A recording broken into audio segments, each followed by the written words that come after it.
Salut, c'est Guillaume. Je vous propose de découvrir un extrait du prochain épisode de Course épique. Course épique, c'est chaque semaine un invité, une course, une histoire hors du commun. Je vous donne rendez-vous tous les mercredis pour découvrir un nouvel épisode et vivre une grande et belle histoire de course. Mais avant ça, place à un extrait de notre prochain épisode.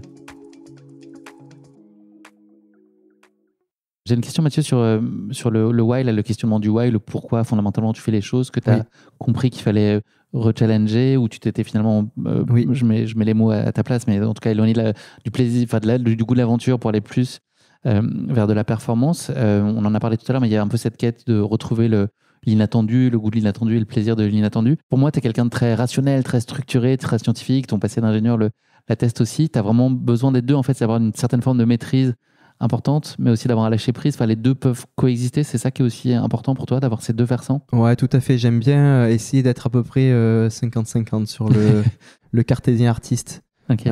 J'aime beaucoup laisser de la place à la magie, à l'art, au lâcher prise, à l'instinct, à la perte de contrôle, à l'adaptation. Mais j'aime aussi cadrer, essayer, mettre dans des cases.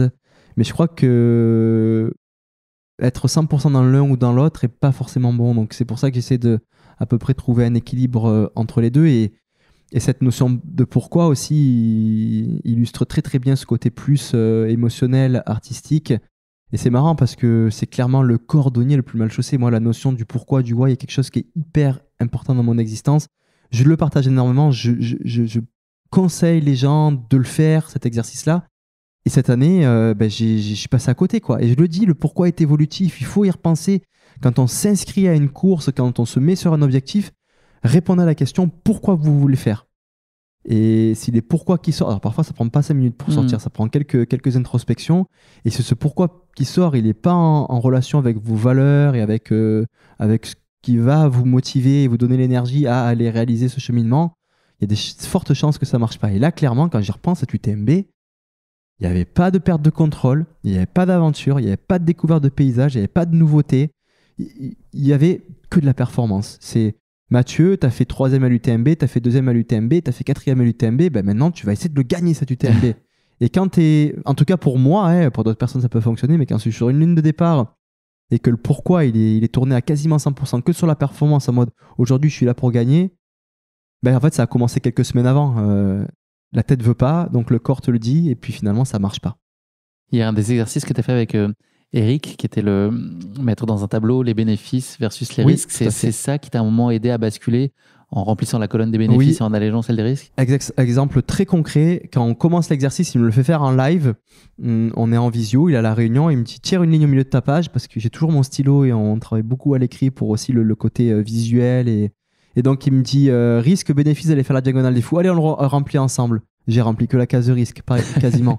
Il m'a dit bon, maintenant, ce qu'on va faire, c'est qu'on va travailler ensemble pour voir à quel point tu vas pouvoir équilibrer le tableau. Et si on réussit à avoir plus de bénéfices que de risques, peut-être que ça serait un indicateur qu'il faut que tu prennes le départ de ce grand raid. Tu prends donc le départ de ce grand raid avec, comme tu l'as dit tout à l'heure, même une semaine avant, dans l'avion, tu étais encore dans l'hésitation et c'était un vrai ressenti. Ça a été au regard de ta performance derrière, on pouvait se dire mais attends, qu'est-ce qu'il nous dit Mathieu, il est dans le doute alors qu'il a écrasé la course. Mais au final, c'est vraiment ce que tu as ressenti, c'était l'héritage de ta situation à ce moment-là. Comment tu te sens là sur la ligne de départ? Tu as fait tout ce chemin-là avec Eric, tu es là pour la bonne raison?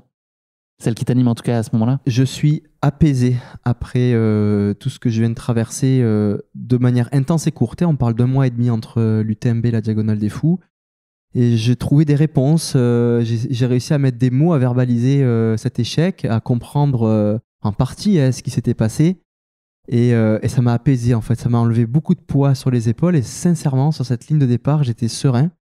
J'avais aussi réussi à faire disparaître ce besoin de performance par rapport à la casquette d'athlète professionnel que je suis. Et ce qui est cool, c'est que parfois aussi dans notre sport, on peut être dans cette optique de aujourd'hui, j'y vais, allez, me faites pas chier, j'y vais pour du plaisir. Cette diagonale, elle est extrêmement difficile. Et être rien que finisher, c'est déjà un exploit. C'est pas une mince affaire. Hein. C'est ok, on parle de position, de temps et tout. Mais quand j'ai vu que ma famille, mes amis, moi-même, mes partenaires étaient ok avec ce projet de par là-bas, retrouve des sensations et essaye d'être moins finisher, j'étais très très serein avec ce projet-là.